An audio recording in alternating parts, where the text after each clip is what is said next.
बोलो गोविंद भगवान की जय। कल्याण के मार्ग के लिए हमें भगवान का रूप ध्यान कैसे करना चाहिए, तो उसके लिए वेद शास्त्रों ने बताया है। कर्म ज्ञान भक्तिश्च कांडत्र आत्मको वेदाः। एक कर्म मार्ग होता है, एक ज्ञान मार्ग होता है, एक भक्ति मार्ग होता है। कर्म मार्ग से,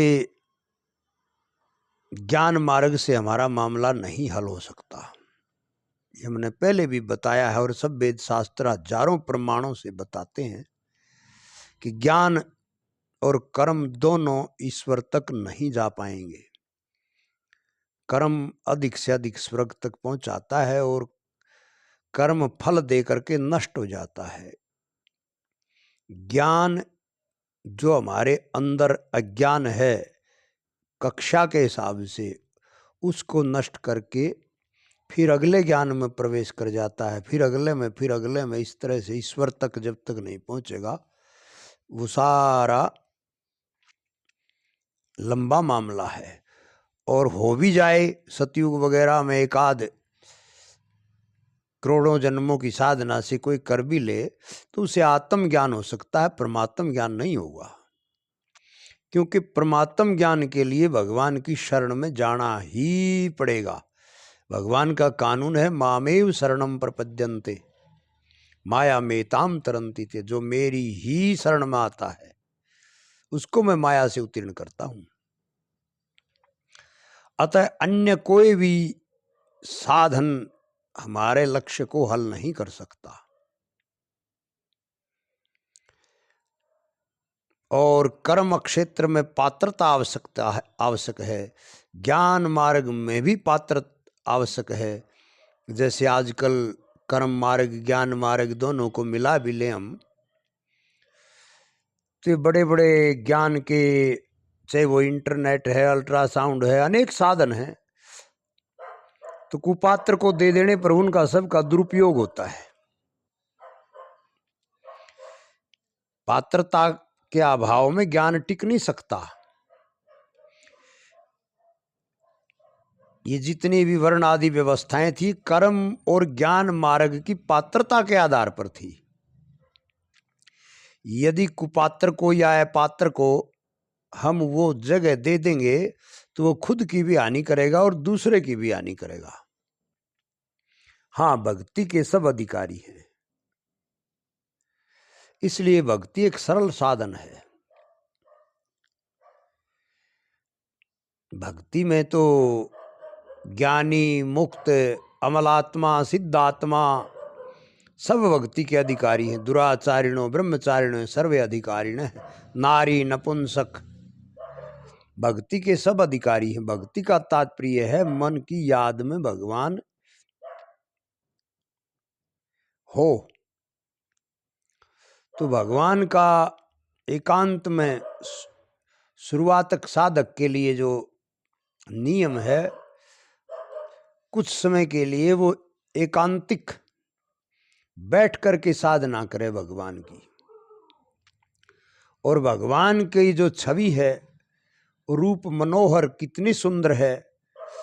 उनके सुंदर मुकुट लगा हुआ है, मणियां लगी हुई हैं, मोर मुकुट लगा हुआ है, चंदा लगा हुआ है। मोर मुकुट का अर्थ होता है मन का मुझ में अटकाव।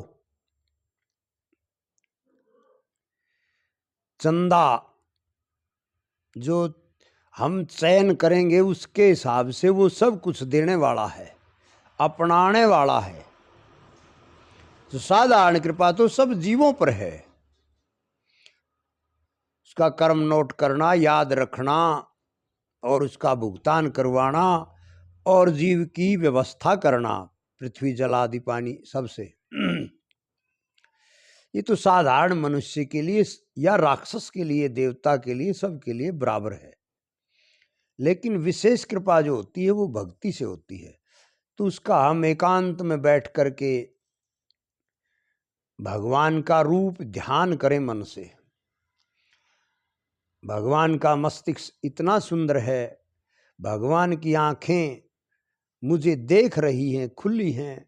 कितनी सुंदर कमल नयन प्रभु है, उनकी कितनी सुंदर नासिका है, कितने सुंदर गाल हैं, उनके कितने सुंदर होष्ठ हैं।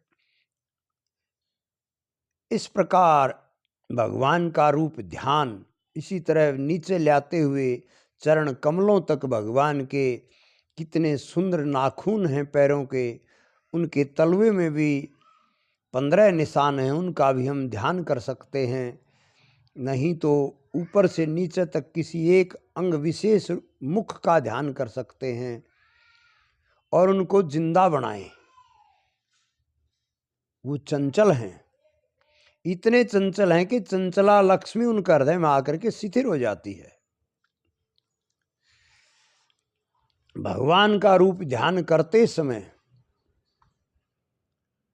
वैसे तो जो पसंद हो वो भी बनाया जा सकता है, लेकिन बाल्यावस्था से लेकर के 16 अवस्था की आयु का रूप ध्यान अधिक श्रेयकर है। आनंद में भेद नहीं, आप उनको स्त्री बना करके ध्यान कीजिए, उनको वृद्ध बूढ़ा लट्ठी वाला कमर झुकी हुई इस रूप का ध्यान कीजिए और भगवान की पूजा, उसे मैं स्नान कराऊं, उनका अंग प्रपोषण करूं, वस्त्र पहनाऊं, उन्हें तिलक चढ़ाऊं, उनको सुंदर पुष्प माला ये सब मन से बनाओ और भगवान को भोग लगाऊं जो आपको रुचे। और मन बदलाव चाहता है, इसलिए बार बार आप रूप को बदल भी सकते हैं, श्रृंगार को भी बदल सकते हैं, कम ज़्यादा भी कर सकते हैं। प्रतिदिन घंटा, 2 घंटे, 3 घंटे इस तरह से एकांत में बैठ करके भगवान का रूप ध्यान करने की चेष्टा करें।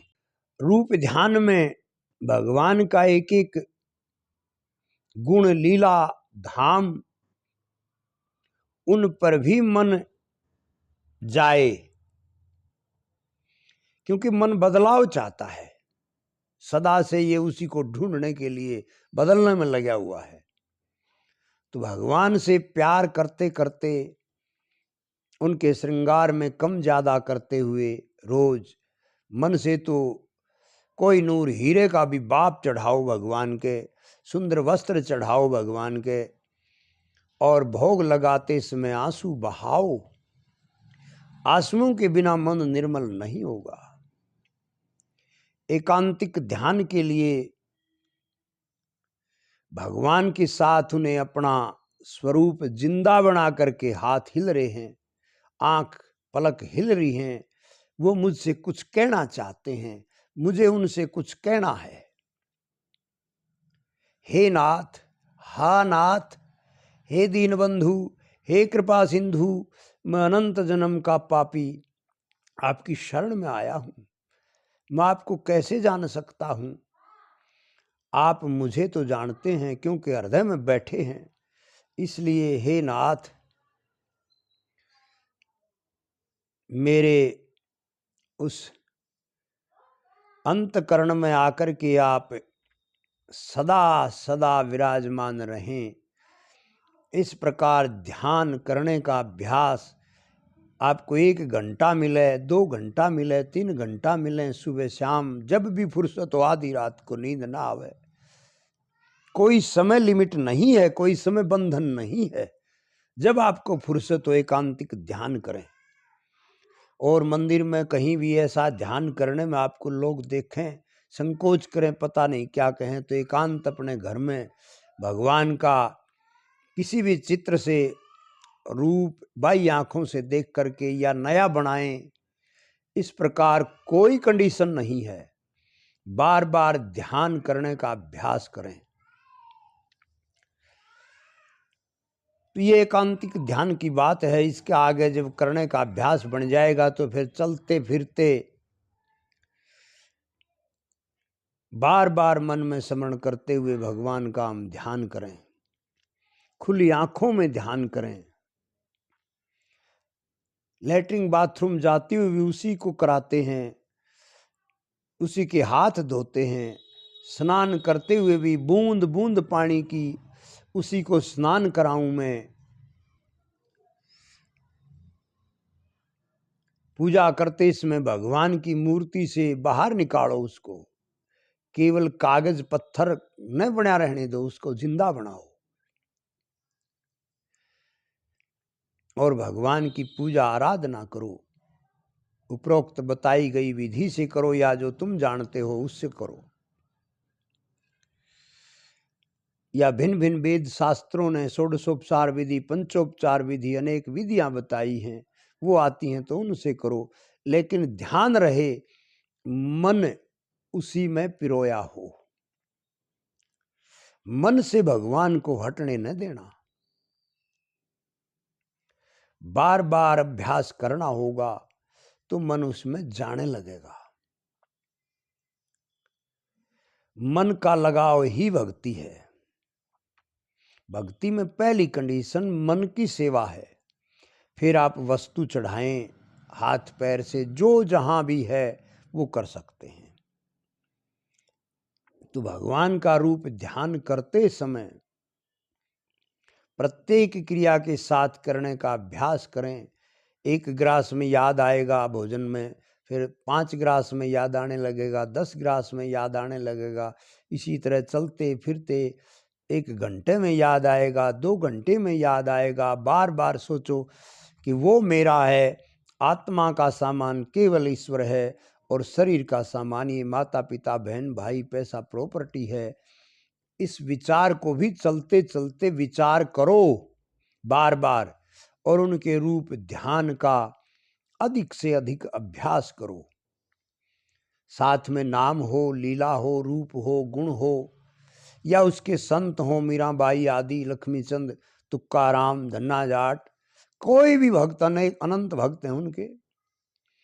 तो इस प्रकार दैनिक जीवन में भगवान के रूप ध्यान को बार बार उतारें। कहीं भी ऊपर से नीचे उतरना है, घर में जाना है, बाहर आना है, भगवान के रूप ध्यान को बार बार मन में सोचने का अभ्यास करें। और वो जितना जितना सोचा जाएगा, 1%, 2%, 10%, ठीक उतनी मात्रा में जीव का जन्म शुरू होता है। और बढ़ते बढ़ते उतना ही हमें सत्य चित्त आनंद, जिंदा रहने वाली चेतना पावर और ओरिजिनल ज्ञान और भगवान का आनंद हृदय में जमा होता जाएगा। और ये ध्यान रहे, आभास मात्र आनंद है। जितनी मात्रा में हम बढ़ते जाएंगे उतनी मात्रा में ये बढ़ता जाएगा, संसार हटता जाएगा। इसी को वैराग्य कहते हैं। और जब हमारा 50% से अधिक मन भगवान में लगने लगेगा तो हमें वेद शास्त्र आदि का ज्ञान अपने आप होने लगेगा। उससे आगे बढ़ने में मन भी बहुत तेज गति से भगवान की तरफ जाने लगेगा और हमें प्रतिदिन आभास मात्र आनंद है वो ही बहुत बढ़ने लगेगा। उसका आगे चल करके प्रोक्ष दर्शन आदि आएंगे। फिर जहां हम 100% भगवान के ध्यान में मन हो जाएगा, वहीं हमें अप्रोक्ष दर्शन भगवान का जो 1 सेकंड का भी हो जाए तो सदा के लिए रहता है। वो किसी भी भाव से मन भगवान में हो। शिशुपाल ने 100 गाली दी, अर्थात 100% मन भगवान में लग गया तो वो भी गोलोक गया। और गोपियां प्रेम भाव से प्यार करती थी, वो भी गोलोक गई। तो किसी भी विधि से येन केन प्रकारेण मन एव निवेशयेत, मन भगवान की याद में हो, इस बात का विशेष ध्यान रखें।